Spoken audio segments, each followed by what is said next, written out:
I was quoting this morning, there's more in heaven and earth, Horatio, than is dreamt of in your philosophy. That's the Shakespeare quote from 300 years ago. Like, he's Awesome. basically saying, like, you don't know what's happening, so don't act like you do. Totally. Well, like that could be applied to literally everything right now. Everything right now.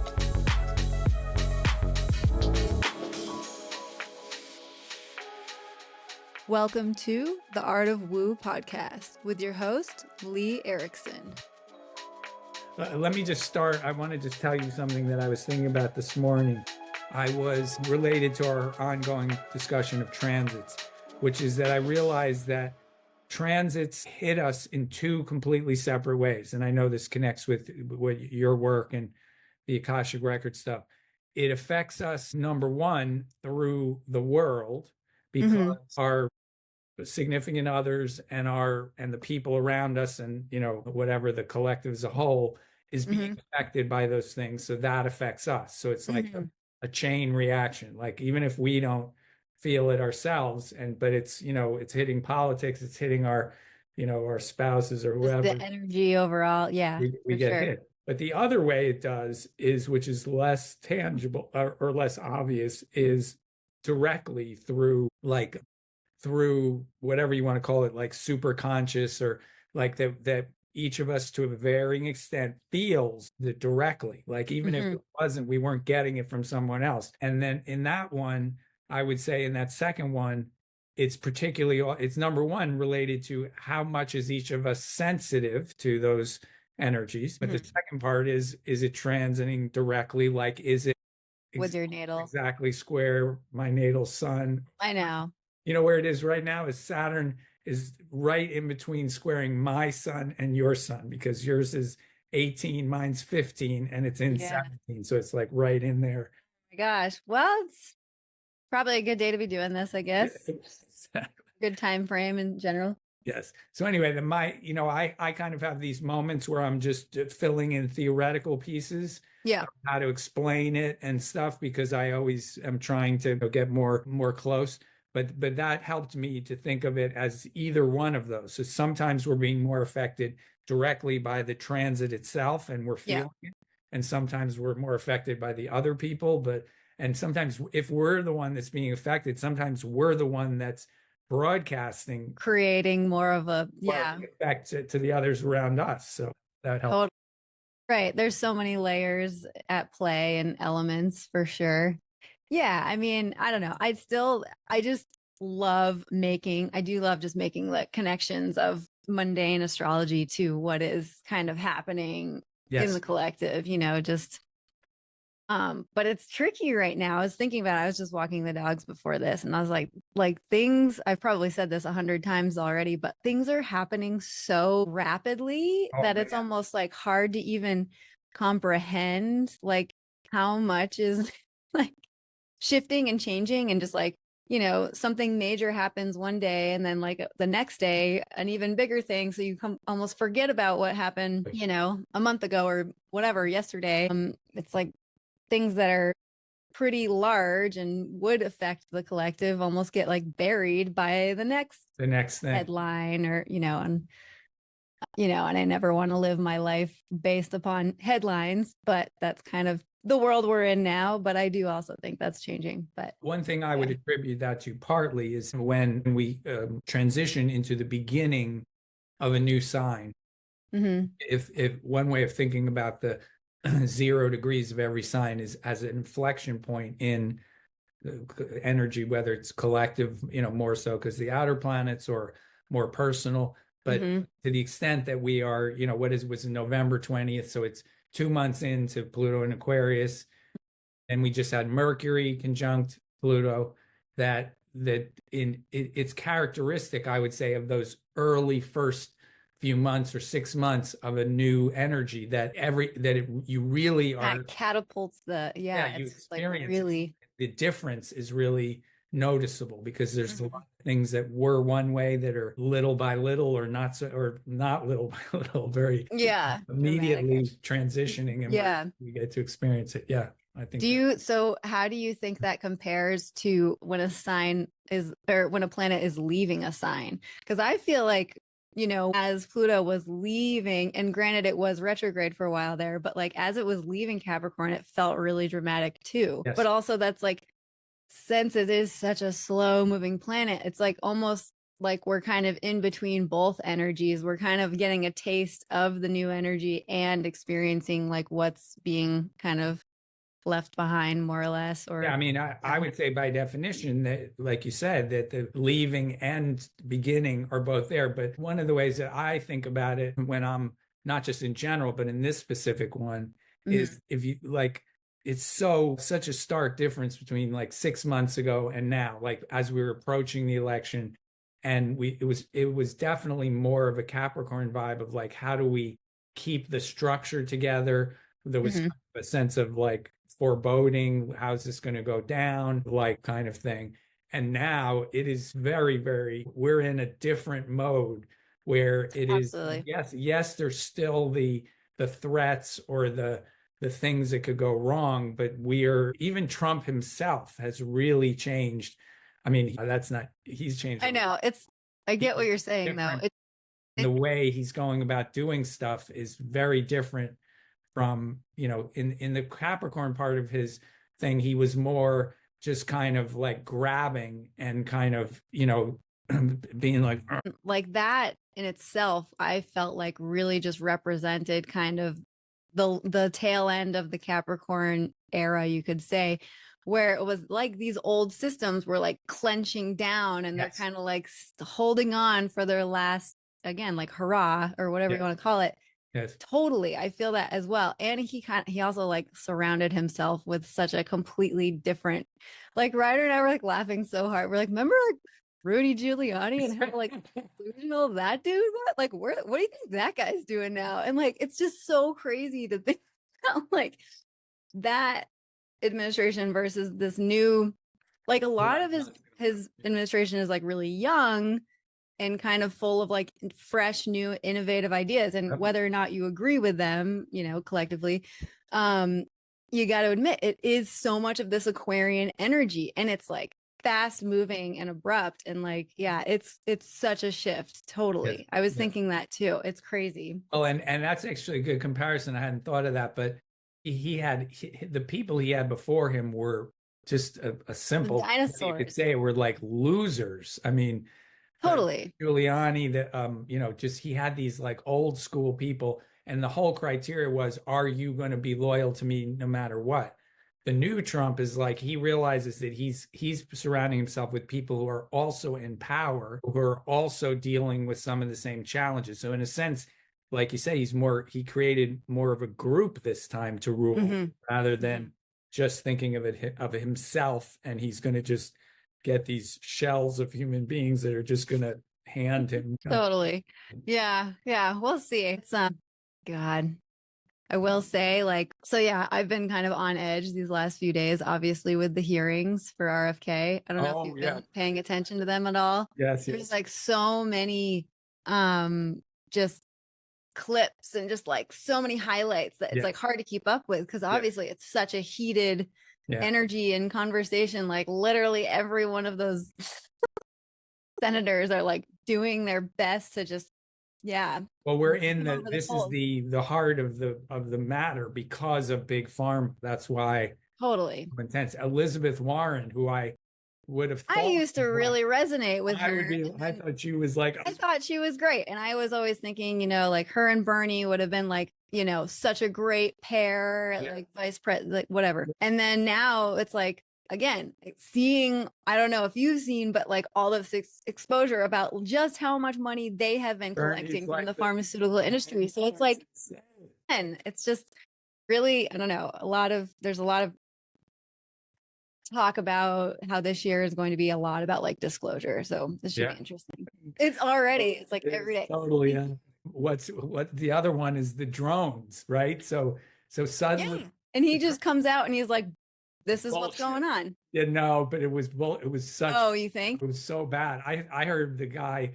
I was watching one of the UAP guys who knows all about it.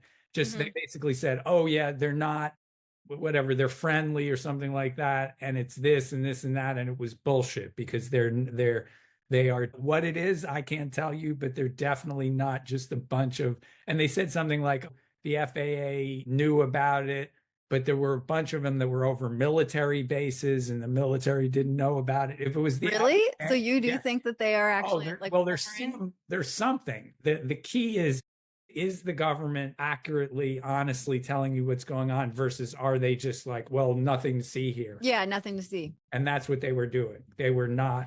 So do you, because this is such an interesting topic, because I am, trust me, I'm like all about the aliens. I'm like, fucking show me the aliens. Come on, guys. I'm ready for you. I am so ready. Like, you don't even have to beam me up. Just come here and let's party. I'll jump on. But, Yeah, let's go. yeah. But so do you feel like, what is your intuition saying? Do you think that they're like maybe another country, or do you think that they're literally not even from this world? Like, what do you feel? Well, I would just say the issue around UAPs, which is the new term, unidentified aerial phenomenon, as opposed Mm-hmm. to UFO. Me, the issue is when we're dealing with these things that fly faster than any planes we have with no heat signature. When you're dealing with those, Yeah, I that's haven't looked into it. I yeah, haven't looked that's into the the whole thing is technical. normal. Our methods of propulsion right now, the Mhm. faster you go, the more you have heat because you're using rocket fuel to move. So when they're tracking even like one of the super fast planes or speed of sound, they Mhm. all have very intense heat signatures because they're flying based on rocket fuel. The UAPs, the difference is, first of all, they fly 10 times as fast. And you almost don't want to call it flying because they're not using explosions in air to move. They're doing something else. So to me, that's the first question. I'm less inclined to speculate about Right. Well, and because I'm not like it trying to doesn't. put you on the spot. I'm just so Oh curious. no, I Freaking actually knows, but no, I yeah. support you. I completely Yeah. agree with where you're coming from. To me, that's the first question. Are these because if then there is a chance that either us or China or someone has reverse engineered some of that technology and could be Mhm. testing it or using it, and Mhm. then the other chance that it could be coming from other worlds. So Peter and I Yeah. we had talks years ago about this because Yeah. He's I super. made well, obviously he's very into it, and he was one of the people that introduced me. But Mhm. to me, there are entities that do not obey the strict laws of space and time that are The species. universal law of And like the question non-interference. of whether they are whether they have physical bodies and are coming from another planet there, or whether they're entities that are able to, come into our dimension and back out is not that to me, that's not the most important distinction. It is there's, I was quoting this morning, there's more in heaven and earth, Horatio, than is dreamt of in your philosophy. That's the Shakespeare quote from 300 years ago. Like he's Awesome. basically saying, like, you don't know what's happening, so don't act like you do. Totally. Well, like that could be applied to literally everything. Right? Everything right now, everything we're in the We all middle think of. we do know, and yeah. So we want to know. It's helpful, like there's reasons to know, but Hmm. at the same time, I mean, that's where I think Trump does have an edge in the chaos in the world where things are chaotic. He has an Hmm. edge over some people who are more square because he's used to like playing fast and loose with everything. So he's Hmm. like, well, if it's if I'm lying, okay, what do I do about it? If I'm telling Yeah. to him telling the truth is almost like a lie to everyone else because he's so not used to doing it, Hmm. taking shit up, that every once in a while he's like, wait, I'm going to surprise Oh everybody. my God. Just Well, tell it's the so truth. funny. I feel like now we're back into this era, but even more so, it feels like of like this trickster energy. Obviously him being a Gemini, and then Uranus moving into Gemini is Yes. going to bring up so much more of that in him too. Um, Yes, but that's not Uranus. until. Sorry, Uranus went direct yesterday morning. Oh yeah. Yeah, Okay. Yeah. Yeah. it was When does it? square. Is it like in June? Does it enter Gemini? No, Oh, that's way too soon. No, it's only okay. 24 degrees. I actually haven't tracked that one. I mean, I went over it in my 2025 overview, but yeah, um oh, you had it in there? Yeah, because I basically wanted to cover like the major, Oh, that's good.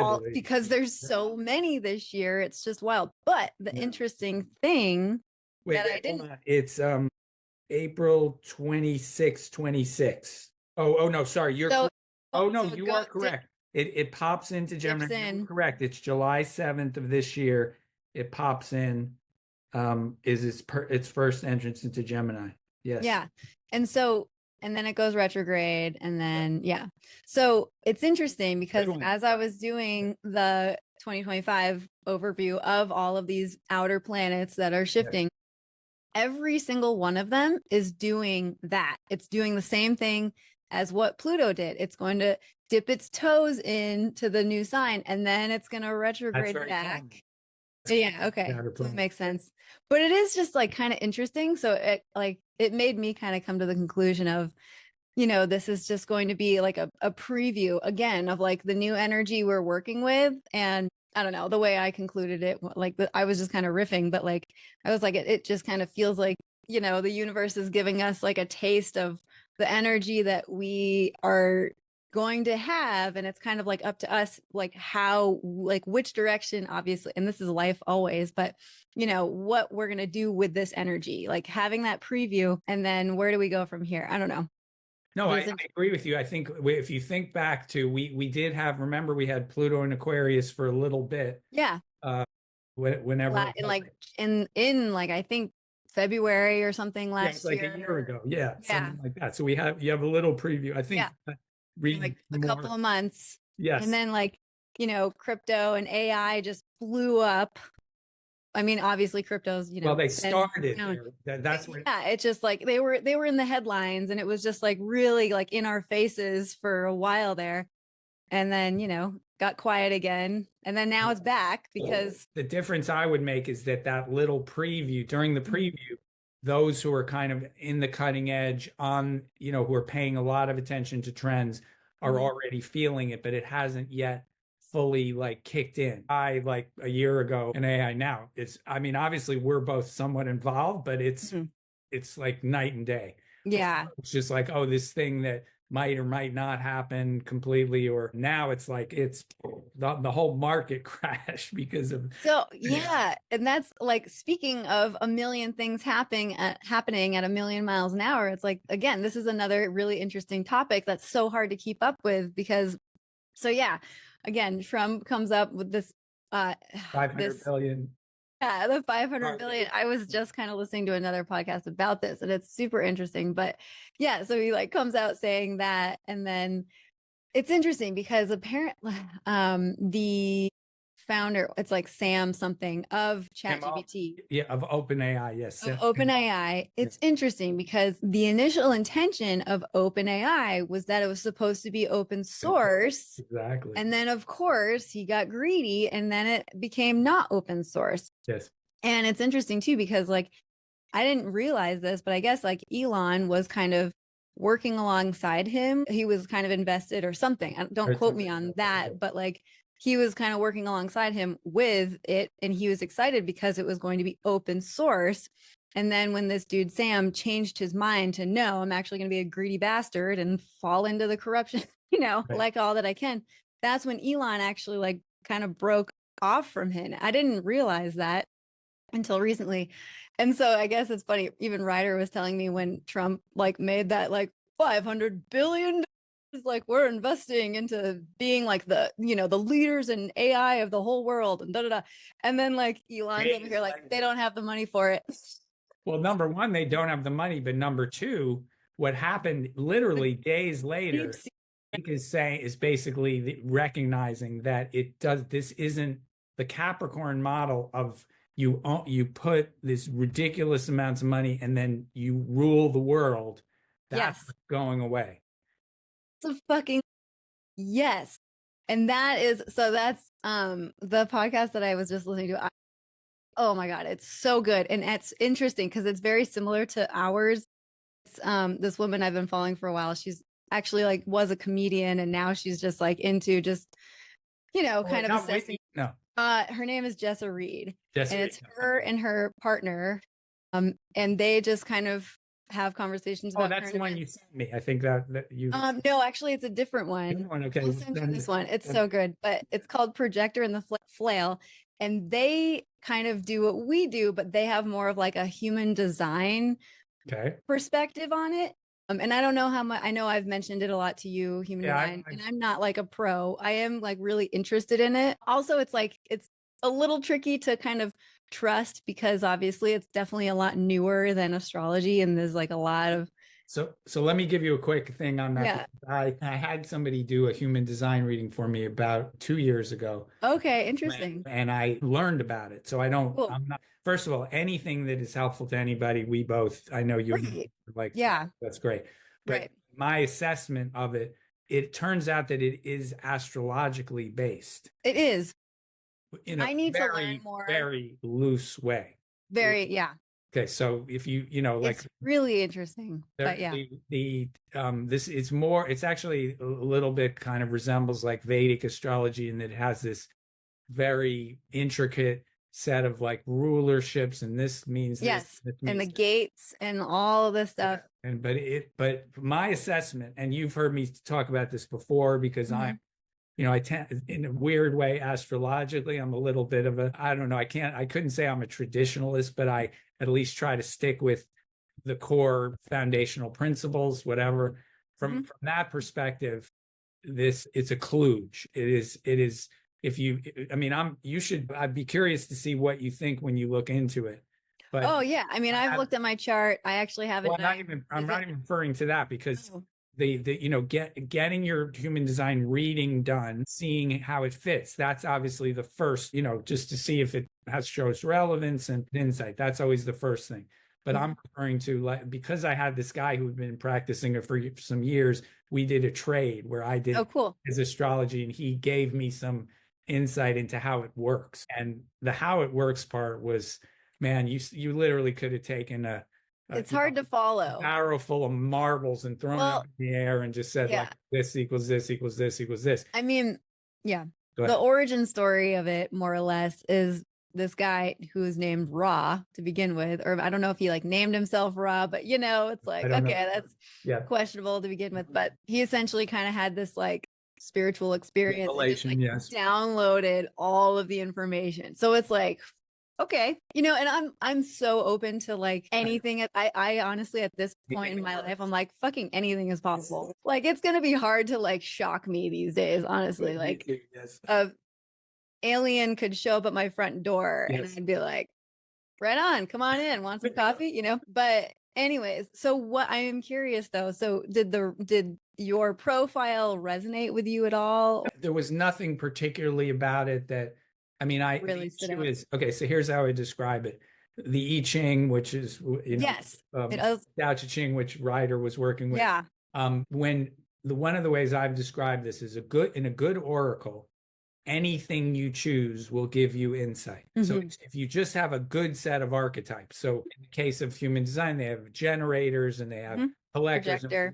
So if you come up with something that is just insightful about how human beings operate, and no matter what you say, it will be insightful. And because everybody has some of all of those qualities, that it will tend to be insightful almost no matter who. I would say there's an extent to which that's true even of astrology, that, like I said, at certain times when because I have Jupiter and Saturn in Capricorn, and I'm kind of like, aware of the issue of, is something real or tangible. There's times where I've said it's not even astrology's benefit is not just because it's, quote, accurate, because it's exactly this is what is happening or this is what it means, but because it helps you to think about human experience and to totally be dynamic in the way you're thinking and have this cool paradigm of a circle and penetrating multidimensional energies. So I'm not of the mind,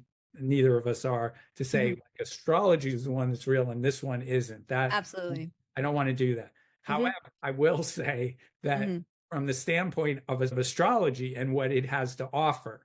So one of the ways I describe this when I'm doing readings is that one of the things that is most impactful or impressive to me about astrology is the way it connects the collective with the transpersonal with other, it helps me to know about the collective, about the people that I'm interacting with, and about myself in an integrated way. So the fact that Absolutely. the collective is going through something has implications for me as an individual and my relationships. That is something that, from that standpoint of it being this holistic system that has correlations with history and with time and all this stuff, human design doesn't hold a candle to that as far as my initial experience. I'm always open to being, but I tried to understand it. And if anybody could, because I have my mathematical background in astrology, it was like, oh, come on. It was so tortured, the connection. It's like you said, they have all these different chart. or that chart and how that connects to your, and it does use your birthday. That's the thing. It's entry point. I was not impressed. I was like, what, just curious what you are I don't even remember. You don't remember? Okay. I probably have it somewhere, but it didn't make an impression on me as, something that was, from my didn't resonate enough. It's not even that does it resonate, but does it explain? And that's what people do when we read their charts too. Does this explain something about me that is not just a general kind of like way of looking at the world or looking at me? So it didn't strike me that way, but I don't want to be proud of being stubbornly, not open to things. But right now it's not one of the things that I use to understand myself, but I'm always open. If I had to guess, I would say maybe you're a generator. Regardless, whatever. Now, if you would like, just because just to say that I'm open, we could do a session at some point where I'll go find out my stuff and we can talk about it in more detail as far as what it's actually saying, which would be the fair way to do it. Yeah, I think it is, I mean, I wish I had like a profound quote to say, but I don't. But I'm just going to say, like, it's like a lifelong journey of learning, kind of just like astrology, I think. And the more that I do kind of look into it, I do resonate more than I don't, I think. I respect knowing it comes from you. I'll take it. Awesome. So back to this podcast though, and it relating to astrology. So basically, while it almost seems like it's affected in some way of the Pluto from Capricorn to Aquarius transition, because in human design, we are also moving from one era to another right now as well. And so the era that we have been in, and I wish I knew the actual kind of like time frame that it was and, curious, and what each of them are. But what they mention a lot in this podcast, and I'll send it to you, is that we have been in what they call the cross of rulership.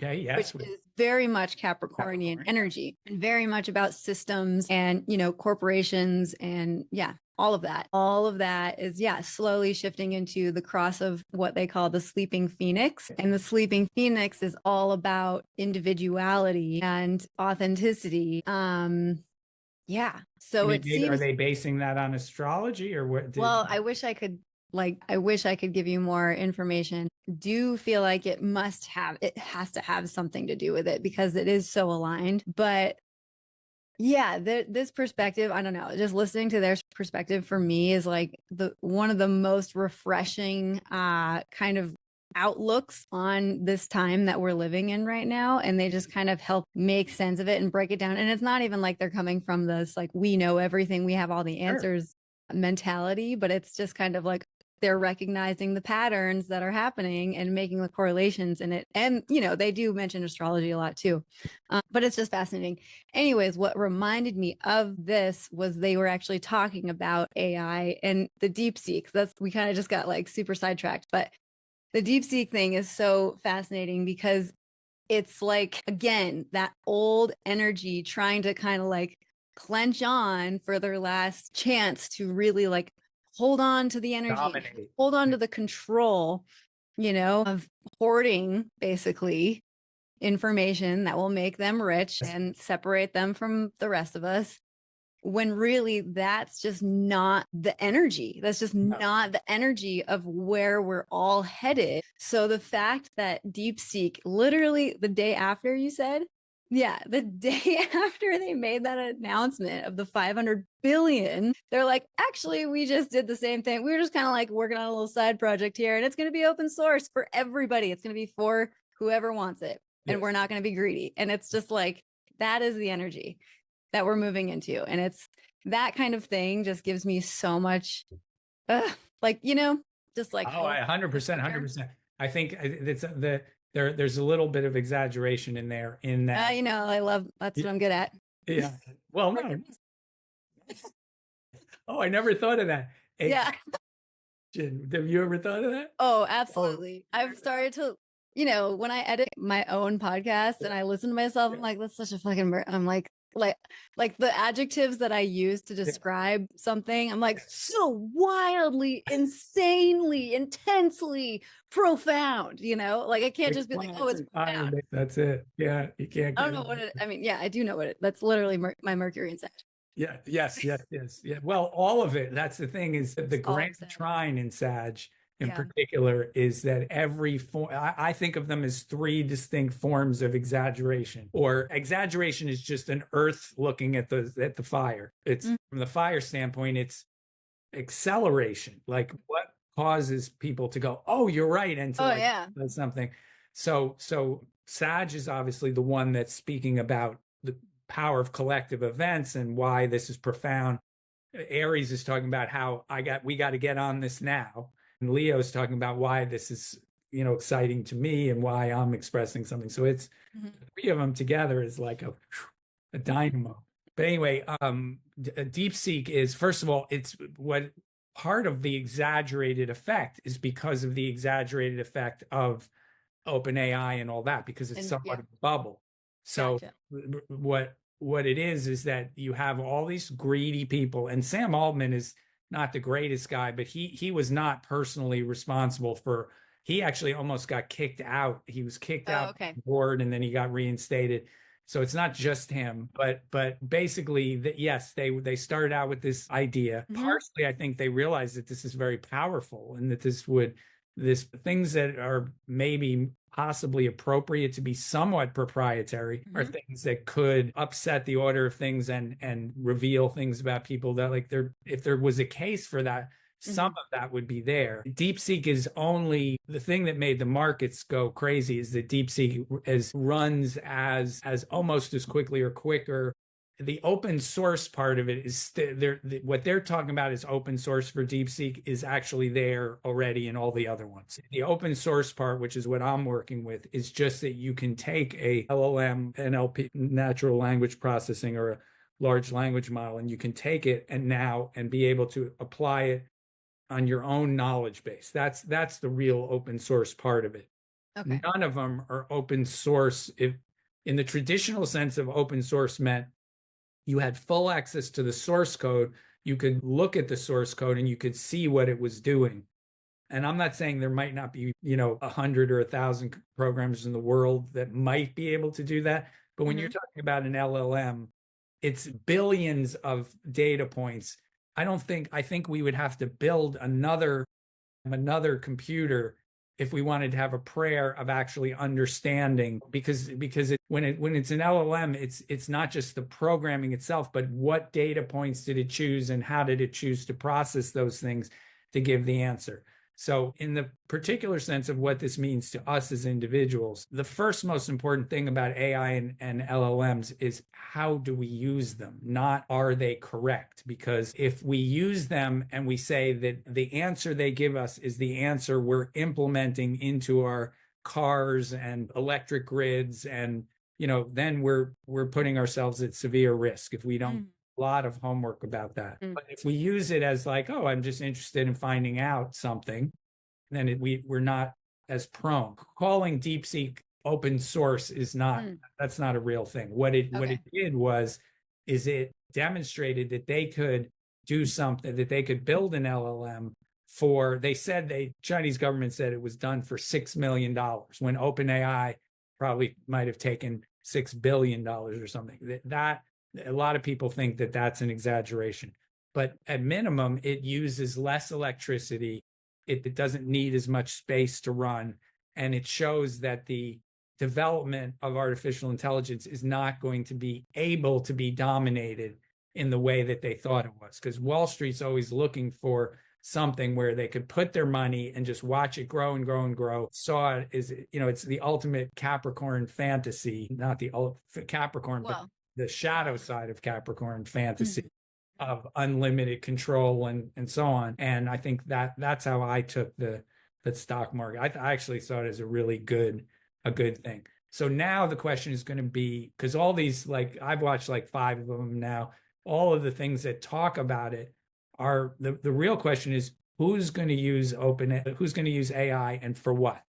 Yeah, absolutely. Because right now, when they say that DeepSeek is almost as good as OpenAI, they're just running like these super complex mathematical algorithms that nobody even understands or cares about. Yeah. They're just benchmarking it. But that doesn't address the question of who's going to use it. Right. Like, one of the things my initial questions is like, okay, it comes from China. I'm not a like US, everything US is good and everything China is bad by any means. But I still think like I don't know any programmer sophisticated enough to explain to me how I would know the safety of the data. I think that's one thing that, from your generation and Gen Z, there's this much more open way of handling like your personal data. Like it used to be, if you wanted, like my father, I have literally 10 years ago, I had to argue with him to make a recurring payment on his credit card because he didn't like the idea that they were saving his credit card information. But now, especially Gen Zers, millennials are like, signing up for Chime and all these other places in a second. Like, here, take my social security number. The whole issue of privacy of information and safety of data is wreaking havoc with that, because suddenly, yes, it's true, bank accounts are not in AI engines, but more and more they will be, because the AIs are handling customer service for banks. There's a point at which if AI was subject to being hacked and taken over, whether by humans or artificial intelligence itself, that we're the way we're doing it right now, which is to rush headlong into it with very few checks and balances, we would be so screwed. I mean, the whole thing could be taken over in a matter of seconds. So again, because we have this like adolescent mentality over how can we make more money? How can we be more powerful? The real question is who's using this? Why? What are the safeguards? And what are the both safeguards of privacy and security, but also safeguards of ethical and ethics and morality about how it's being used. So absolutely. It's weird. Yeah. Again, we're in such a auspicious time right now. Well, that's the nature of Pluto. When I think of one of the ways that Pluto operates is it creates change by concentrating power, and then those who are using that power in a questionable way are tempted to grab for it, and then they experience the destruction of, so there's going to be some dead bodies or some serious issues that are going to happen. Trump is the perfect example. I mean, he's totally running around with a axe, going after this, going after that, and waiting to see what happens. There's going to be some trouble, but the good part of Pluto is it will clear out some of the dead weight, and we'll move on to hopefully a better way of doing things. Yeah. There's so much to be said about it. And I mean, obviously, again, it's like none of us really have the answers. We can't predict the future. And obviously, again, it's in such a premature state as well. And, the added layer of all of this is like people are so quick to also kind of point out that it's extremely, energy consuming, and like the amount of water that it uses and all of this. But it's like, maybe can we use AI to help us figure out a better way we can. to I've been doing create that. AI? No, I've been doing that. I have, because I'm working on this project, the Oasis project, with my regenerative agriculture friend Gary in Hawaii. Amazing. I was just there in October, and he so because we're working on that issue, and I was talking to ChatGPT, and I asked it a bunch of questions. I'll share some of it with you if you want, but like how could we help make a transition to regenerative agriculture? I specifically asked how could AI be used Totally. help, There's, speed this change. And there were some yeah, good answers. And that's the thing about what is great, even at the fully open AI, chat GPT and all that, is what's great about it is it's not filtering its answers based on like, well, do I feel like giving you the answer to this right. question, or do you deserve this, or are you paying me enough? Like it really does represent the Aquarian, like letting the Pandora's box open in terms Totally. of knowledge. You can ask it any question. Well, yeah, it's like a whole new version of like the internet. It's like what the internet was however many years ago. It is. And people were terrified of that as well. And obviously, like anything in life, there's an extreme positive spectrum and then there's like a negative spectrum to it, Yes. So I just want to tell you a quick story because my life has been, I know you have too, but I very specifically, I moved to Austin in 1993 and I started my first main computer job in 1995 with Bill Narum of GoGo Studios, which was here in Austin. And about a few weeks ago, I was just remembering this stuff. And I had this very specific conversation in the office of GoGo Studios where somebody was, I don't remember who the person was. And I was in my fire mode like you. And I was like, man, I understood very quickly what the potential of the internet was because I'm a writer and I was into computers already. And so I was saying to somebody, everything is, all the books in the world are going to be on the World Wide Web at some point. Like it's going to be all information, all this. And the person was like, they're like, laughing at you are high as fuck. Oh my God. They were like, you are on the crack pipe right now. Wow, it's so interesting how, some people's kind of perspective is so limited sometimes. No, I get that. But because it was such a vivid memory for me of this moment of like the tectonic plates of like one way of seeing it, another. Totally. We're on the Saturn return of 1995 right now. Oh my gosh. So that's what I realized. I was like, wait a second, because 94 is early Pisces and 95 was when Saturn was hitting the end of Pisces. And I know some people who my niece is 94. I'm doing charts of people. Yeah.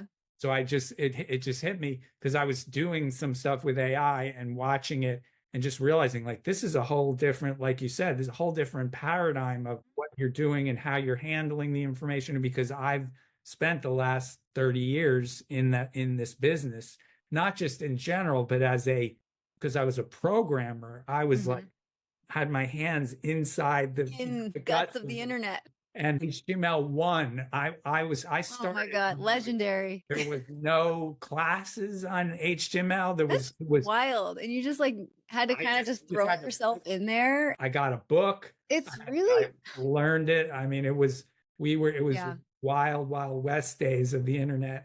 I still remember crazy. This one guy who was our like IT guy in GoGo Studios. And his whole thing was that he knew how to install a driver for a new board in a Windows computer. Like to find the driver took him like 2 hours and made him invaluable because he could locate on by going off on these tangents and stuff. Now you can find it in 1 minute on Nvidia site or whatever. It's crazy. It's such a huge difference. So anyway, it's completely wild. I'm going to add a little woo to this conversation, but of course, but I was just thinking, like, as you were saying that, just kind of like diving into this whole new language and be like, okay, like here we are in this whole new, world. Environment. Yes. You almost feel like you kind of, this is, so woo, but like, it's almost like all of you kind of early adapters and like innovators with the early stages of the internet. It's almost like you were tapping into this like higher state of consciousness where you were like kind of downloading your own, programming to be able to even, figure this out and communicate in this way. It's like, again, I'm a believer in so many wild things, but like, I strongly believe in like our future selves that are like so highly evolved and are so far into the future, in a different dimension, but are also like right here, and like you were kind of tapping into that. That was helping you guys kind of bring the internet to this three-dimensional reality, I That's kind feel of just where my mind went when you were saying Lee, it's beautiful. I love that. you're like tapping into the code, literally To the yes, the unlocking the Akashic. keys I mean, to the future of humanity. Akashic Records is, I've heard people speak about it that way. It's this supercomputer from which it's all derived. That's all we're doing is we're just modeling small pieces of what Totally. this thing that's already recording everything and the connections, so on. But what I was going to say is I have, especially over the last few years, and Zachariah has been a part of this realization, is that I also feel a sense of responsibility that in those days Because you of have this enthusiasm that wow, this is so great. And one of the things Zach has had me reflect on is like, it's not all good. It's wonderful in its own way, but Totally. it's created, this huge addictions and dependency and people being cut off from being, from other human In real beings, life. all this other stuff, which I'm not Totally. regretting as much as recognizing that in this next iteration, we should be more holistic. Mindful. Totally. Mindful. Thank you. Yes. Yeah. And like you having gone, I mean, I was alive, but I was like, playing out in the woods at this time. And so it's like you have seen this insane timeline of the beginning of the internet to where we are now also being able to experience this whole new wave. Yes. It's like you hold a lot of wisdom that we all like should be, curious and mindful of as we approach this new era, so it's a lot. It's definitely something to consider. And God, we could talk about AI. It's just like the AI episode, but there's just so much to it. Well, the thing that what I'm specifically trying to do in the sense of grounding that in my own experience is to build some of these, where I see it going because of Neptune and Saturn going into Aries, is we're going from this massive collection of collective intelligence, which is what Pisces is about, where we go through the whole cycle, we build these civilizations and huge, ideas and systems. And then in Aries, it has to be reborn again, which is your Jupiter. We have to, the new child, the child of the huge civilization has to be like, okay, do I like this? I always think of Baskin Robbins. Tim Robbins, I think was his name. The son of Baskin Robbins wrote the book about vegetarianism. So because he was, and actually veganism, it was called, it was not Diet for a Small Planet, but one of the books, Robbins is his last name, from Baskin Robbins, because his parents made all this money from this huge empire. And he's like, we need to be aware of not ruining the planet and so on and so forth. So that next generation, which in our conversation, you represent some of that, is the key to like, is this making our lives better? Is this, making the quality of life, better? Or is it some new, kind of addiction of our getting caught up in our mental state? So for me, where one of the resolutions of the AI battles is, instead of this being again, a fight for domination at an ever higher level, domination and control, it's now allowing individuals to tap into their own sources of wisdom, to think of new ways to integrate knowledge. It help us to recognize the value of what being human is about, or the human soul. Totally. So that's well, yeah. So agreed. And just kind of, again, I feel like I could talk about AI all day for some reason today, but there's a lot of fear, obviously. And like a lot of the narrative of the fear is, well, obviously like going to the extent of like our lives turning into like Terminator and that type of thing, which I don't know. I'm not going to give into that energy, but the other thing is obviously it taking away our jobs. But that's, again, like such a great point that this other podcast I was listening to was like, we are so deeply programmed in this, old paradigm, thinking that we need a job and define ourselves by a job, and obviously the financial system and all of this, that like, obviously there's so much fear and programming around that. But it's like, what if, like, can we picture a world where actually AI is doing the jobs that nobody actually really wants to do for us, where ultimately all that's left for us is to just be truly authentic and living our lives the way we truly want to, And it's like, AI can make art and, create in that sense, but it's literally just it's literally this always happens to me. It's literally just pulling from what Yeah. already exists. Yes, it's rehash. Drawing of the line where it's AI and humanity, where it's like we are actually the ultimate original creators. And it's like, I think that, and especially being an artist or just a creative, we're all creative, especially in the art world. It's like, I see it just valuing handmade and whatever, authentic art more than ever. Like, that's where I hope to see it go. I think it's already kind of starting to happen because we see all this mid-journey and AI imagery plastered all over the internet already. And it's so easy to kind of just tell. And it's kind of just like, okay, and I feel like it makes me even more so respect the original art. But yeah, I don't know. It's like, that's literally my dream life. If I didn't have, I mean, I don't really have a job right now anyways, but it's like, if I didn't have to worry about the financial stuff is a whole other element to it. Yes. But if all that's left for humanity to do is to just simply create from our true authentic selves, like, that's literally, I feel like, why my soul came here. Like, I feel like that's literally what my soul signed up for.